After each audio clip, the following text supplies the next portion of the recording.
So what is motivation? At the end of the day, it's the ability to hold one thought in your head for an extended period of time.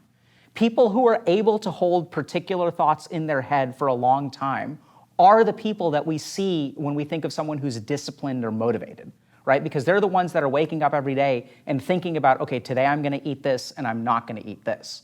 Whereas it's the people who slip up with their diet when they stop thinking that way. Right? So when we adopt a New Year's resolution and it fades over time, what actually changes between the first month of the year and the second month of the year? It's the amount of time we spend thinking about it.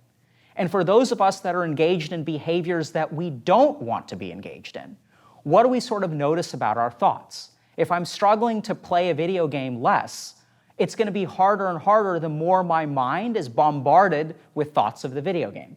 If I think about the game before going to bed at night, and I think about the game the first thing when I wake up in the morning, it's going to be really, really hard to resist the motivation to play the game.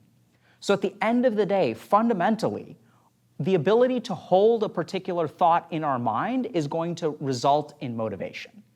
The challenge is that we're not really taught how to do that, right? No one ever teaches us how to concentrate. So now what we're going to do is dive into how concentration actually works and tunnel down into what are the features of concentration. So I remember when I was a kid in school, my teachers always said one thing to my parents during our parent-teacher conferences. So the feedback that they gave time and time again was that Alok has a ton of potential if only he would apply himself. Right? They always talked about my potential and how if I really wanted to, I could do a great job. But I remember what my experience of trying to do a great job was. So I'd sit down in a chair and I'd open a textbook and I'd stare at the textbook. Because that's what they told me to do, right? They said, study more. And I'd look at that textbook and my mind would start to wander. And then I'd think about this and think about that. And I'm sitting in the chair and I'm not moving and my eyes are glazed out and I'm staring at the textbook. So the teacher is happy and even my parents are happy because I'm doing what I'm supposed to be doing, which is sitting in a chair and staring at the textbook. They think this is studying. But in my mind, I'm incredibly distracted. And so my mind is bouncing all over the place. And eventually I sort of realize, oh yeah, I'm supposed to be studying. So then I sort of pull my attention back in, I read one paragraph, I get bored of it, and then my mind starts to wander again. And I do this for about 15 minutes, 20 minutes, 30 minutes. Maybe I learn something, but even then I'm sort of recognizing internally that this is a waste of time. So I end up closing the book and standing up and kind of like doing something else, right? I start playing something or do something that's more engaging. And the challenge here is that no one ever taught me how to concentrate.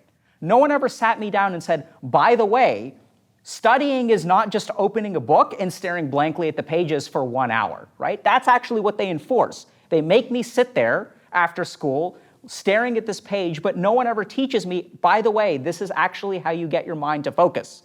By the way, if your mind gets distracted, this is what you should do to bring it back. And so our society has become so different that we sort of force kids to sit there and stare at textbooks, but we never actually teach them the fundamentals of how to control their thoughts.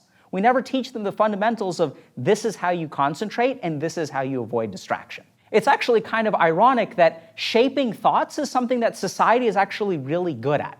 We have entire fields like advertising, which really understand that, by the way, if you can bombard someone's thinking, you can actually shape their behavior.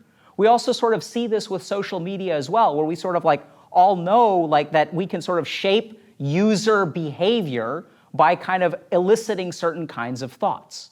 And right now we have a society that is warring over the control of your thoughts. We have things like content algorithms that will shape your thoughts over time. We're seeing more and more of what we call sort of online radicalization, where one person can start thinking one thing, and through a process of content exposure, they begin to think something entirely different. So the big irony here is that we know a lot about shaping thoughts. The challenge is that we know how to shape someone else's thoughts. Advertisers are really good at getting you to buy stuff that you don't need. But what we don't know is how to shape our own thoughts. And so many of the problems that we're seeing today are because we as individual humans are up against people who have very, very sophisticated tools and understand the science of shaping our thoughts. But no one ever teaches us how to resist those impulses. No one ever teaches us how to stop being on autopilot. No one ever teaches us how to concentrate. So what we're going to do now is dive into precisely how to do that. And so as an example, we can think about something as simple as my arm, right? So what are the fundamental ways that my arm can move? I can flex my arm. So that's sort of bringing my arm up. I can extend my arm. That's kind of bringing my arm down. I can have medial rotation of the arm, so I can bring it towards the center. I can have lateral rotation of the arm. That's bringing it away from the center. I can even have a ventral movement, which is sort of bringing my arm down, or a dorsal movement, which is bringing my arm up. So these are all of the different ways that we know that an arm moves. And once we understand how an arm moves, we can train ourselves to create particular movements and get really good at getting my arm to do what I want it to do. Right? So we can learn how to, for example, like throw a ball, or we can learn how to even hang up a painting, or any number of other things. The challenge is that what are the fundamental movements of the mind? So this is where we're going to focus on three basic things: the ability to direct the mind, the ability to let go of something in the mind, and the ability to hold something in the mind. These are the three fundamental movements of the mind. So the first is that direction of the mind is, if I want to focus on studying, what I need to do is tell my mind to go in a particular direction and kind of have it go there. Then fundamentally what can happen is that I can get distracted, right? So if I get distracted from studying and then I'm thinking about something else, then I need to use a second movement, which is letting go of that thing, dropping an object in the mind so that it is free to then be directed to a second place. So we have direction of movement of the mind and dropping something from the mind. And then there's the third thing, which is what we all sort of aim to do, is keeping the mind in a particular place. So holding the mind in a particular area. So if we think about the process of studying, if I want to get good at studying, what are the fundamental movements that I need, right? What do I need my mind to be able to do? I need it to be able to drop a thought, right? Stop thinking about something. Then I need to be able to direct it, so I tell it, go over here, and it needs to listen. And then once it's there, I need to get it to be able to sit there, right? So this is almost like training a dog to stop doing what it's doing, run over here, and then sit. And so if we understand these three fundamental movements of the mind, we will learn how to concentrate. We will learn how to focus. We will learn how to keep our thoughts in a particular place. And once we learn how to keep our thoughts in a particular place, that will lead to better action.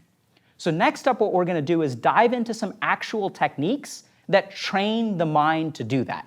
These are going to be the equivalent of push-ups or sit-ups or bench press. These are going to be the equivalent of jogging or stretching. These are the fundamental functions of the mind that we are going to do reps, right? We are going to train these specific faculties of dropping thoughts, picking up thoughts, and holding thoughts in a particular place. And the cool thing is that once you train those faculties, your mind will listen to what you tell it to do. And that, in turn, will lead to a lot more healthy action and hopefully success.